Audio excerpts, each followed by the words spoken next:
Hello guys, welcome back to my channel. I hope তোমরা সবাই খুব ভালো আছো। আরেকটা মিনি ব্লগ নিয়ে তোমাদের সঙ্গে চলে এসেছি। তো আজকে তো বিপত্তারিণী পুজো, তো রেডি হয়ে বেরিয়ে গেছি।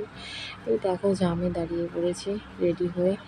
তা আমাদের বাড়ির সামনে থেকেই আমি অটোতে উঠেছিলাম, না বরের গাড়িতে করেই বেরিয়ে গেছিলাম। দেখো কতক্ষণ জামে দাঁড়িয়ে আছি।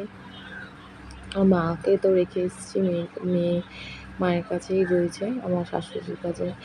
আর আমাদের এখানে একটা বড় বাজার বসে, দেখো পাইকারি এখান থেকে লোক নিয়ে গিয়ে সব জায়গায় বিক্রি করে। দেখো কত কি সবজি বিক্রি হচ্ছে, অনেক সবজি বিক্রি হচ্ছে। তা আমি দেখতে দেখতে যাচ্ছিলাম। তা যাই হোক, তাড়াতাড়ি পৌঁছে গেছিলাম মন্দিরে। তা যাই হোক, অটো করে তাড়াতাড়ি করে পৌঁছে গেছি। গিয়ে দেখি প্রচুর লাইন পড়েছে, আর লাইন তো এগাচ্ছেই না। তো যাই হোক, আমি একজনকে বলে এসেছি যে তুমি আমার লাইনটা রেখো পিছনে। আর পিছনের দিকে অনেক লোকই দাঁড়িয়ে গেছে।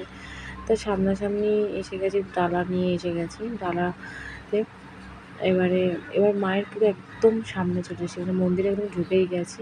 তাই যাই হোক, তো মায়ের মুখটা ঠিক করে ভালো করে দেখানো যাচ্ছে না। তাও ক্যামেরা তোলা, মানে ফটো তোলা বা ক্যামেরা করা নিষেধ আছে। তার যেইটুখানি দেখা গেছে সেটুখানি দেখা যাচ্ছে।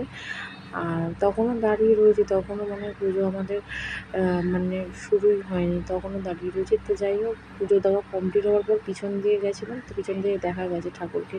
চলো টাটা, বাই বাই।